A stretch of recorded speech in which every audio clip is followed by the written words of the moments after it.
संतोषी माता की जय। आप सभी पर संतोषी माता की कृपा सदैव बनी रहे। आज शुक्रवार के दिन सुनिए संतोषी माता की कथा और उपाय। एक गांव में एक बुढ़िया रहती थी जिनके 7 बेटे थे। 6 बेटे कमाने वाले थे लेकिन एक बेटा निकम्मा था। बुढ़िया माँ 6 पुत्र का जूठा 7वें पुत्र को दिया करती। 7वां पुत्र एक दिन अपनी पत्नी से बोला, देखो मेरी माता का मुझ पर कितना प्रेम है। वह बोली, क्यों नहीं, सबका जूठा बचा हुआ तुमको जो खिलाती है। तब वह बोला, जब तक आंखों से ना देखो मान नहीं सकता। पत्नी ने हंसकर कहा, देख लोगे तब तो मानोगे ना। फिर कुछ दिनों बाद एक बड़ा त्योहार आया। घर में 7 तरह के भोजन और चूरमा के लड्डू बने। वह पत्नी की बात तो जांचने के लिए सिर दर्द का बहाना बनाकर पतला कपड़ा ओढ़कर रसोई में जाकर सो गया और कपड़े में से सब देखता रहा। 6 भाई भोजन करने आए। उसने देखा माँ ने उनके लिए सुंदर सुंदर आसन बिछाए, 7 तरह की रसोई परोसी और आग्रह करके उन्हें भोजन कराती रही। वह चुपचाप देखता रहा। 6 भाई भोजन करके उठ गए। तब माँ ने उनकी 5 थालियों में से लड्डुओं के टुकड़े को उठाया और एक लड्डू बनाया। जूठन साफ करके माँ ने उसे पुकारा, उठ बेटा उठ, तेरे भाइयों ने भोजन कर लिया, तू भी उठकर भोजन कर ले। तब उसने कहा, माँ मुझे भोजन नहीं करना, मैं परदेश जा रहा हूँ। माँ ने कहा, कल जाना तो आज ही चला जा। वह बोला, हाँ आज ही जा रहा हूँ। ऐसा कहकर वह घर से निकल गया। चलते चलते उसे पत्नी की याद आई। वह गौशाला में कंडे थाप रही थी। तो वहाँ जाकर वहाँ बोला, सुनो मेरे पास तो कुछ नहीं है, यह अंगूठी है, यह ले लो और अपनी कोई निशानी मुझे दे दो। पत्नी बोली, मेरे पास क्या है, यह गोबर भरा हाथ है। ऐसा कहकर उसकी पत्नी ने पीठ पर गोबर के हाथ की छाप मार दी। तब वह चल पड़ा। चलते चलते दूर प्रदेश में पहुंच गया। वहाँ एक साहूकार की दुकान थी। वहाँ जाकर बोला, सेठ जी मुझे नौकरी पर रख लो। साहूकार को नौकर की सख्त ज़रूरत थी। साहूकार ने कहा, काम देखकर तनख्वाह मिलेगी। उसने कहा, सेठ जी आप जैसा ठीक समझे। अब उसे साहूकार के यहाँ नौकरी मिल गई। वह वहाँ दिन रात मेहनत से काम करने लगा। कुछ दिन में दुकान का लेन देन, हिसाब किताब, ग्राहकों को माल बेचना, सारा काम करने लगा। साहूकार के 7-8 नौकर थे। वे सब चक्कर खाने लगे, लेकिन उसने अपनी लगन, परिश्रम और ईमानदारी से सभी को पीछे छोड़ दिया तो उससे फिर उसने किए का फल भी मिला। सेठ ने भी उसका काम देखा और 3 महीनों में ही उसे मुनाफे में साझेदारी बना लिया। परिश्रम करते करते 12 वर्षों में ही वह नगर का नामी सेठ बन गया और सेठ अपना सारा कारोबार उस पर छोड़कर बाहर चला गया।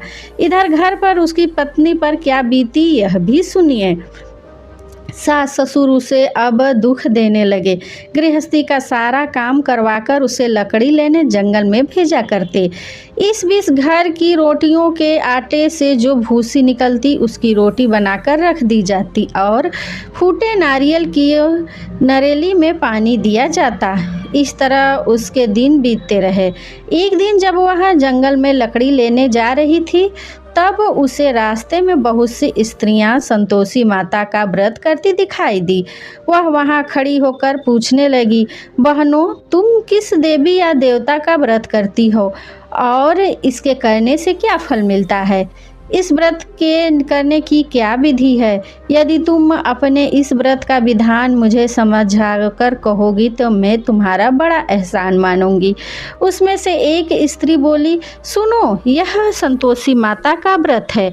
इसके करने से निर्धनता और दरिद्रता का नाश होता है, लक्ष्मी आती है, मन की चिंताएं दूर होती हैं, मन को प्रसन्नता और शांति मिलती है, निपुति को पुत्र मिलता है, पति बाहर गया हो तो वह शीघ्र लौट आता है, कुंवारी कन्या को मनपसंद वर मिलता है, चलता फिरता मुकदमा खत्म हो जाता है, कलह क्लेश की स्थिति हो तो सुख शांति होती है, घर में धन जमा हो धन जायदाद का लाभ होता है और जो भी कुछ भी मन में हो, कुछ भी काम ना हो, तब संतोषी माता की कृपा से पूरी हो जाती है, इसमें संदेह नहीं है। तब वह पूछने लगी, यह व्रत कैसे किया जाता है, यह भी बताओ तो बड़ी कृपा होगी। वह स्त्री कहने लगी, बहन बिना परेशानी, श्रद्धा और प्रेम से जितना भी बन सके प्रसाद लेना। 5.25 रुपये पैसे से 5.25 आने या फिर इसमें से ज़्यादा शक्ति और भक्ति के अनुसार गुड़ और चना लेना। हर शुक्रवार को निराहार रहकर कथा कहना सुनना। इसके बीच में क्रम टूटना नहीं चाहिए। लगातार नियम का पालन करना चाहिए। सुनने वाला कोई ना मिले तो घी का दीपक जलाकर उसके आगे जल से भरा हुआ पात्र रखकर कथा कहना, परंतु नियम नहीं टूटना चाहिए। जब तक कार्य सिद्ध ना हो नियम पालन करना और कार्य सिद्ध हो जाने पर व्रत का उद्यापन करना। 3 माह में ही माता पूरा फल प्रदान करती है। यदि किसी के ग्रह खोटे हों तब भी माता 1 वर्ष में अवश्य उनको अनुकूल करती हैं। कार्य सिद्ध होने पर भी उद्यापन करना चाहिए, बीच में नहीं। उद्यापन में 2.5 सेर आटे का खाजा और इसी अनुसार खीर और चने का साग बनाना। 8 बच्चों को भोजन कराना। जहाँ तक मिले देवर, जेठ, भाई, बंधु या कुटुंब के लड़के लेना। ना मिले तो रिश्तेदारों और पड़ोसियों के लड़के बुलाना, उन्हें भोजन कराना। यथाशक्ति दक्षिणा देकर माता का नियम पूरा करना। ध्यान रखना उस दिन घर में कोई खटाई ना खाए। यह सुनकर और वह वहाँ से चली गई। रास्ते में लकड़ी के गट्ठर को उसने बेच दिया और उन पैसों से गुड़ चना लेकर माता के व्रत की तैयारी कर आगे चली।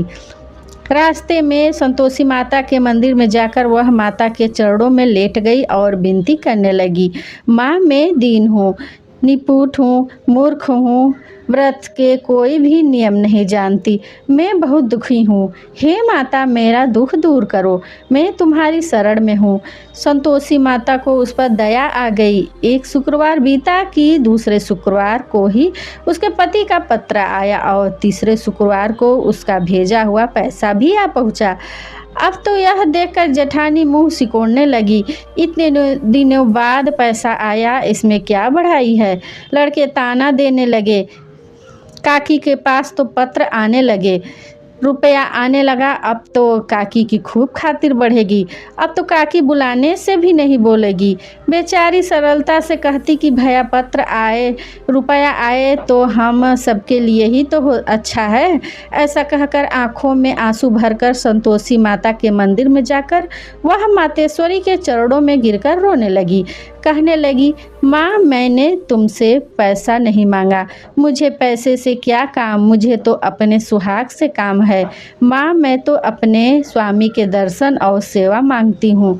तब माँ ने प्रसन्न होकर कहा, जा बेटी तेरा स्वामी भी जल्दी आएगा।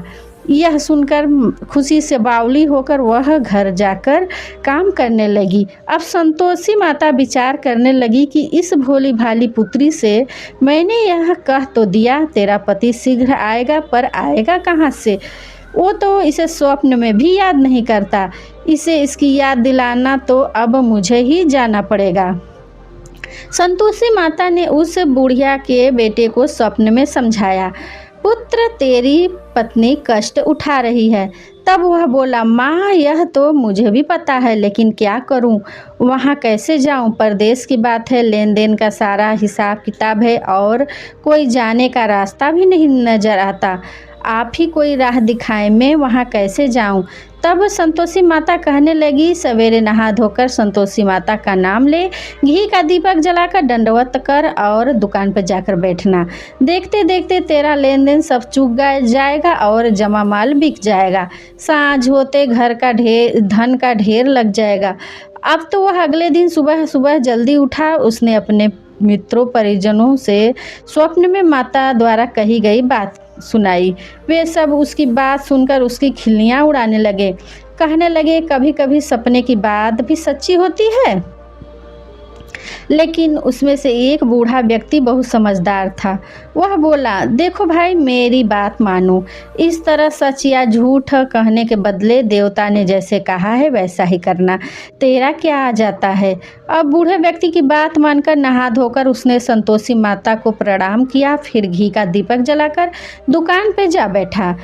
जैसा कि संतोषी माता ने कहा वैसा ही हुआ। शाम तक धन का ढेर लग गया। वह हैरान हो गया। मन में संतोषी माता का नाम लेकर प्रसन्न होकर घर जाने के लिए गहने, कपड़े और सामान खरीदने लगा। सब काम से निपटकर वह अपने घर को रवाना हुआ। उधर उसकी पत्नी जंगल में लकड़ी लेने गई थी। लौटते समय थक जाने के कारण वह संतोषी माता के मंदिर पर विश्राम करने बैठ गई। यह तो उसका रोज रुकने का स्थान था। तब धूल उड़ती देखकर उसने माता से पूछा, हे माते, यह धूल कैसी उड़ रही है। संतोषी माता ने कहा, पुत्री, यह देख तेरा पति आ रहा है। अब तू ऐसा कर, लकड़ियों के 3 बोझ बना। एक नदी के किनारे रख, दूसरा मेरे मंदिर पर और तीसरा अपने सिर पर रख। तेरे पति को लकड़ी का गट्ठर देखकर मोह पैदा होगा। यह वहाँ पर रुकेगा, नाश्ता पानी करके माँ से मिलने जाएगा तो लकड़ी का गट्ठर उठाकर जाना और बीच चौक में गट्ठर डालकर 3 आवाज़ें जोर से लगाना। लो सासू जी, लकड़ी का गट्ठर लो, भूसी की रोटी दो, नारियल के खप्पड़ में पानी दो, और आज कौन मेहमान आया है। संतोषी माता की बात सुनकर वह बहुत अच्छा माँ कहकर प्रसन्न मन से लकड़ियों के 3 गट्ठर बना लाई। एक नदी के तट पर, दूसरा माता के मंदिर पर रखा। इतने में ही मुसाफिर वहां आ पहुंचा। सूखी लकड़ी देखकर उसको इच्छा हुई कि अब यहीं विश्राम कर लें और भोजन बनाकर खा पीकर फिर गांव को चले। इस प्रकार भोजन करके विश्राम करके वह अपने गांव में आ गया। उसी समय बहू सिर पर लकड़ी का गट्ठर लिए आई। उसने गट्ठर को आंगन में डाला, 3 से जोर से 3 आवाज़ें लगाई। लो सासू जी, लकड़ी का गट्ठर लो, भूसी की रोटी दो, नारियल के खप्पड़ में पानी दो, आज कौन मेहमान आया है। यह सुनकर सास ने अपने दिए हुए कष्टों को भुलाने के लिए कहा, बहू तू ऐसा क्यों कर रही है, तेरा पति ही तो आया है। आ बैठ, मीठा भात खाकर गहने कपड़े पहन। पत्नी की आवाज़ सुनकर उसका पति बाहर आया। फिर उसके हाथ में पहनी अंगूठी देखकर और उसकी दशा देखकर वह व्याकुल हो उठा। उसने माँ से पूछा, माँ यह कौन है। माँ बोली, बेटा तेरी ही पत्नी है। आज 12 वर्ष हो गए, जब से तू गया है तब से सारे गांव में जानवर की तरह भटकती फिरती है, काम काज कुछ करती नहीं, 4 समय आकर खा जाती है। अब मुझे देखकर भूसी की रोटी और नारियल के खप्पड़े में पानी मांगती है। तब वह बोला, माँ मैंने इसे भी देखा और तुम्हें भी, मुझे दूसरे घर की चाबी दो, मैं उसमें रहूँगा। माँ ने कहा, ठीक है बेटा, जैसी तेरी मर्जी। ऐसा कहकर माँ ने चाबी का गुच्छा बेटे के सामने रख दिया। उसने दूसरे घर को खोलकर सारा सामान जमाया। एक ही दिन में वहाँ राजा के महल जैसा ठाठ बाट हो गया। अब क्या था, वह सुख भोगने लगी। अगला शुक्रवार उसने अपने पति से कहा कि सुनो, मुझे संतोषी माता का उद्यापन करना है। पति बोला, बहुत अच्छा, खुशी से कर लो। अब वह उद्यापन की तैयारी करने लगी। जेठ के लड़कों को भोजन के लिए कहने गई। उन्होंने मंजूर किया, परंतु पीछे से जेठानी ने अपने बच्चों को सिखलाया, देखो रे, भोजन के समय सब लोग खटाई मांगना, जिससे उसका उद्यापन पूरा ना हो। अब लड़के भोजन करने आए, खीर भर पेट खाई, लेकिन माँ की बात याद आते ही कहने लगे, चाची मुझे खटाई खाने को दो, खीर खाना हमें बिल्कुल अच्छा नहीं लगता। और लड़के उठ खड़े हुए, फिर बोले, पैसे लाओ। भोली भाली बहू कुछ नहीं जानती थी, उसने उन लड़कों को पैसे दे दिए। लड़कों ने बाजार जाकर उन पैसों से इमली खरीदी और खाई। यह सब देखकर अब बहू पर संतोषी माता का क्रोध हुआ। राजा के दूत उसके पति को पकड़कर ले गए। जेठानी कहने लगी, अब सब पता चलेगा जब जेल की रोटी खाएगा। बहू ने यह वचन सहन नहीं हुआ। वह संतोषी माता के मंदिर में गई और कहने लगी, माता यह आपने क्या किया, हंसाकर आप मुझे क्यों रुलाने लगी। संतोषी माता बोली, तूने मेरा व्रत भंग किया है, इतनी जल्दी सारी बातें भूल गई। वह बोली, माँ तो कुछ भी नहीं भूली, ना ही मैंने कोई अपराध किया, मुझे तो लड़कों के भूल में डाल दिया, मुझे क्षमा कर दो माँ। तब माँ बोली, ऐसी भूल भी कहीं होती है? अब बोली वह कि अब कोई भूल नहीं होगी। अब बताओ मेरे पति कैसे वापस आएंगे? संतोषी माता बोली, पुत्री जा, तेरा पति तुझे रास्ते में ही आता मिलेगा। वह मंदिर से निकलकर बाहर आई तो रास्ते में उसे अपना पति आता हुआ दिखा। उसने पूछा, कहाँ गए थे? तो वह बोला, इतना धन तो कमाया है, उसका कर राजा ने मांगा था, वही भरने गया था। तब वह प्रसन्न होकर बोली, भला हुआ, अब घर चलो। फिर अगला शुक्रवार आया, तब वह बोली, मुझे संतोषी माता के व्रत का उद्यापन करना है। पति ने कहा, ठीक है, करो। फिर वह जेठ के लड़कों से भोजन करने को कहने गई। जेठानी ने लड़कों को फिर सिखा दिया, और कुछ तुम पहले की तरह खटाई मांगना। अब की बार लड़के भोजन करने बैठे, लेकिन भोजन करने से पहले ही कहने लगे, हमें खीर पूरी अच्छी नहीं लगती, जी घबराता है, कुछ खटाई खाने को दो। तब वह बोले, खटाई तो खाने में नहीं मिलेगी, खाना हो तो खाओ। उनके उठकर चले जाने पर उसने ब्राह्मणों के लड़के को बुलाकर उन्हें भोजन कराया। दक्षिणा की जगह उन्हें एक एक फल दिया। इससे संतोषी माता प्रसन्न हो गई और माता की कृपा से 9 माह बाद उनको चंद्रमा के समान एक सुंदर पुत्र प्राप्त हुआ। पुत्र को लेकर वह हर दिन संतोषी माता के मंदिर में जाने लगी। माँ ने सोचा, यह रोज आती है, आज क्यों नहीं मैं ही इसके घर चलूं, इसका आश्रय देखूं तो सही, यह कैसे रहती है, कहाँ रहती है। यह विचार कर माता ने भयानक रूप बनाया। गुड़ और चने से सना मुख, ऊपर से मुंड के समान होठ, उन पर मक्खियाँ भिनभिना रही थी। दहलीज पर पैर रखते ही उसकी सास चिल्लाई, देखो रे, कोई चुड़ैल डाकनी चली आ रही है, जल्दी भगाओ इसे, नहीं तो सबको खा जाएगी। बहू रोशनदान से देख रही थी। वह प्रसन्न हो उठी, आज मेरी माता मेरे घर आई हैं। ऐसा कहकर दूध पीते बच्चों को गोद से उतार दिया। यह सब देखकर सास क्रोध में बोली, अरे देखो तो जरा इसकी उतावली कैसे उतावली होई जा रही है, जो बच्चे को ही पटक दिया। इतने में ही माँ के प्रताप से जहाँ देखो वहाँ लड़के नजर आने लगे। वह बोली, माँ जी, मैं जिनका व्रत करती हूँ वह वही संतोषी माता है। ऐसा कहकर उसने झट से घर के सारे किवाड़ खोल दिए। सब ने फिर से माता के चरण पकड़ लिए और विनती करके कहने लगे, हे माता, हम मूर्ख हैं, अज्ञानी हैं, आपके व्रत की विधि हम नहीं जानते, आपका व्रत भंग कर हमने बड़ा अपराध किया है। हे माते, आप हमारे सभी अपराधों को क्षमा करो। इस तरह बार बार कहने पर संतोषी माता प्रसन्न हो गई। इसके बाद उसकी सास कहने लगी, हे संतोषी माता, आपने बहू को जैसा फल दिया वैसा सबको देना। जो यह कथा सुने या पढ़े उसके भी सभी मनोरथ पूर्ण करना। प्रेम से बोलिए संतोषी माता की जय। दर्शकों, अब सुनते हैं शुक्रवार व्रत के उपाय को। हिंदू धर्म में सप्ताह के प्रत्येक दिन का विशेष धार्मिक और ज्योतिषीय महत्व है। शुक्रवार का दिन विशेष रूप से माता लक्ष्मी और शुक्र ग्रह को समर्पित माना जाता है। शुक्र ग्रह को सुख, वैभव, सौंदर्य, प्रेम, कला, विलासिता, वाहन, वस्त्र, आभूषण और दाम्पत्य जीवन का कारक माना गया है। वहीं माता लक्ष्मी को धन, समृद्धि, ऐश्वर्य और सौभाग्य की देवी कहा गया है। ऐसी मान्यता है कि शुक्रवार के दिन विधि पूर्वक पूजा, व्रत, दान और विशेष उपाय करने से घर में धन की स्थिरता, आर्थिक उन्नति, वैवाहिक सुख और मानसिक शांति प्राप्त होती है। शुक्र ग्रह का प्रभाव। ज्योतिष शास्त्र के अनुसार यदि किसी व्यक्ति की कुंडली में शुक्र मजबूत होता है तो उसका जीवन सुख सुविधाओं से परिपूर्ण रहता है। उसे सुंदर वस्तुएं, अच्छा जीवन साथी, प्रेम, सम्मान और भौतिक सुख प्राप्त होता है। कमजोर शुक्र व्यक्ति को आर्थिक तंगी, वैवाहिक तनाव, आकर्षण की कमी और मानसिक असंतोष दे सकता है। माता लक्ष्मी को चंचला कहा गया है, अर्थात वे वहीं निवास करती हैं जहां स्वच्छता, सदाचार, प्रेम, संयम और श्रद्धा होती है। शुक्रवार के दिन उनकी विशेष आराधना के लिए श्रेष्ठ माना गया है। शुक्रवार व्रत का महत्व और विधि।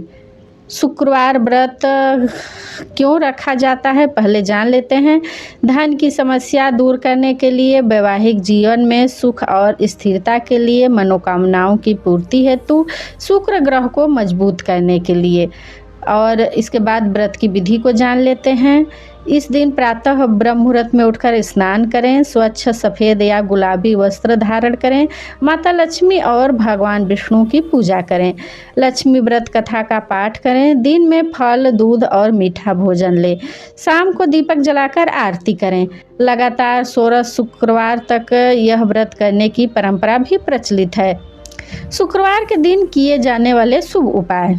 शुक्र ग्रह का सफ़ेद माना जाता है, इसलिए शुक्रवार को सफ़ेद कपड़े पहने, दूध, दही, चावल, मिश्री और घी का खीर का सेवन करें, सफ़ेद फूलों से पूजा करें। लक्ष्मी मंत्रों का जाप। शुक्रवार के दिन मंत्र जाप का विशेष फल मिलता है। ओम श्रीं महालक्ष्मी नमः, ओम शुक्राय नमः। इन मंत्रों का 108 बार जाप करें। शाम को घर के मुख्य द्वार पर घी या तेल का दीपक जलाएं।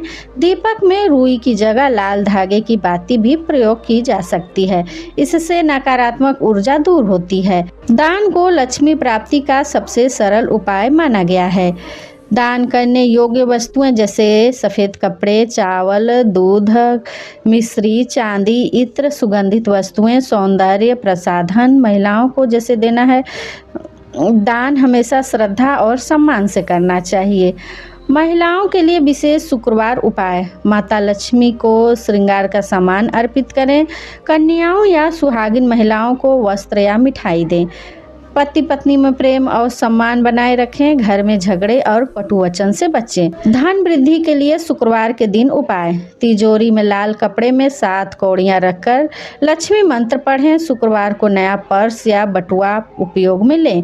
पर्स में अनावश्यक कागज न रखें। पैसों का अपमान न करें। शुक्र ग्रह मजबूत करने के लिए शुक्रवार को व्रत रखें। गुलाबी फूल माता लक्ष्मी को अर्पित करें। पति पत्नी एक दूसरे को सम्मान दें। बेवजह शक और क्रोध से बचें। शुक्रवार का उपाय केवल धन प्राप्ति तक सीमित नहीं, बल्कि ये जीवन में संतुलन, सौंदर्य, प्रेम और शांति लाने के माध्यम है। यदि श्रद्धा, संयम और सकारात्मक सोच के साथ इन उपायों को अपनाया जाए तो व्यक्ति का जीवन अधिक सुखमय और समृद्ध बन जाता है। माता लक्ष्मी वहीं निवास करती हैं जहां पवित्रता, प्रेम, सम्मान और संतोष होता है। इसलिए शुक्रवार के उपायों के साथ साथ अपने आचरण को भी शुद्ध रखना आवश्यक है। तो दर्शकों, वीडियो पसंद आने पर चैनल को सब्सक्राइब कर लें और वीडियो को जितना ज़्यादा हो लाइक और शेयर कर लें। मिलते हैं अपने नेक्स्ट वीडियो में, तब तक के लिए श्री शिवाय नमस्तुभ्यम। हर हर महादेव।